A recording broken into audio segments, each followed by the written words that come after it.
So Kevin O'Connor just dropped a big trade deadline thing, and there's a lot in there. I'm going to talk about Kyle Lowry and this Miami thing. So the Heat seem to be the main team wanting Lowry right now, although there is talk about the Clippers and Sixers as well.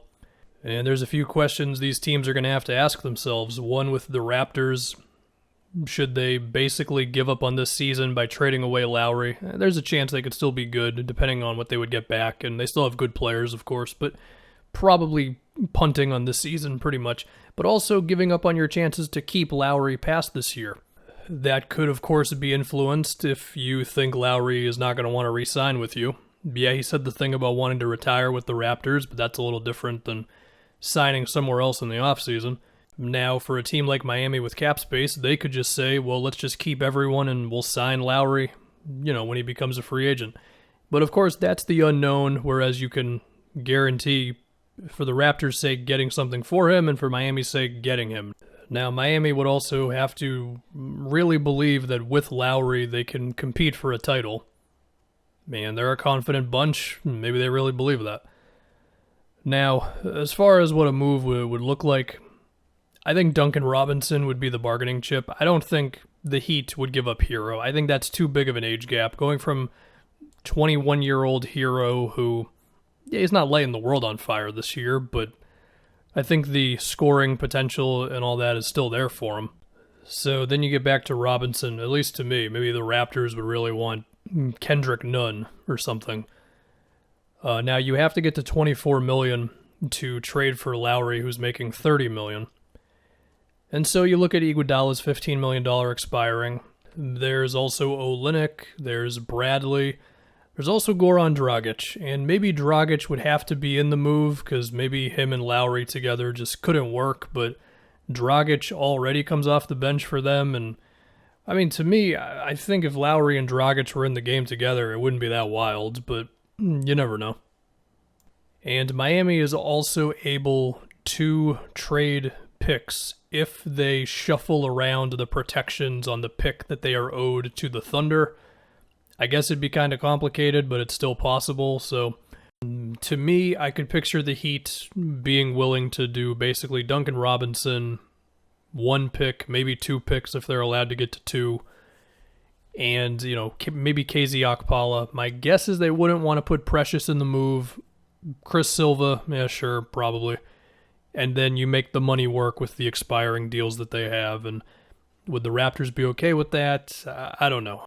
I mean, if it's between we get Duncan Robinson and some picks, you get other stuff, but that's basically what it would be. Versus we lose Lowry for nothing, then, I mean, it's not the worst you could have done. You can slot Robinson into a Fred VanVleet, Norman Powell, OG Anunoby, Siakam team, and I think he can help you out pretty all right. The other thing with Robinson, too, is that he's probably going to get a decent offer this offseason. I mean, Joe Harris got a big deal. Bertans got a big deal. Robinson's pretty similar to those guys. Now, maybe there is a chance Miami would move Tyler Hero. I just don't think so. I mean, Robinson is better than Hero right now, but Hero's ceiling is higher. He's got more shot creation potential and all that. Now, I guess it's possible that you could get a little more wild and also want, let's say, Norman Powell or something, but I don't think the Raptors want to move any of their young dudes, or younger dudes. Powell's like 27 or something, because I just feel like the Raptors don't want to suck, or at least not intentionally. This season, of course, not going so well for them. And that is one thing with the Raptors. I mean, for all this talk about how this season's going, they're about 3.5 games out of the 6th seed, 4 games out of the 5th seed. If they go on a run, they can get right back in this thing. So we'll see. I guess to think about just, would Lowry actually make the Heat a title contender? I would say no, because I think the only team in the league who can beat the Nets in a series is a healthy Lakers team. And Miami can make all the moves they want to make, but one team's got KD and the other team's got LeBron. And I love Jimmy, but he's not on that level. And that's usually where the NBA ends up at. Now, that said, Miami beat the Bucks, so who really knows? But that's my guess. I mean, you can do your whole, like, Lowry would defend Kyrie, Jimmy would defend Harden, Bam would defend everyone thing, and Bam will score on the Nets because they might not have a big guy that's that good. I don't think it matters, man. I think the Nets are just too loaded. But from Miami's perspective, you only get so many cracks at a championship, and if the recent run that they're on shows what they really are, you add Lowry to that, you're certainly giving yourself a better chance. Miami's also been rumored for Aldridge. I don't think they should do that one. Another thing with the Heat, though, is if they do have the ability to shuffle around some of these picks, and they do have this expiring money, they could get someone who's a little younger.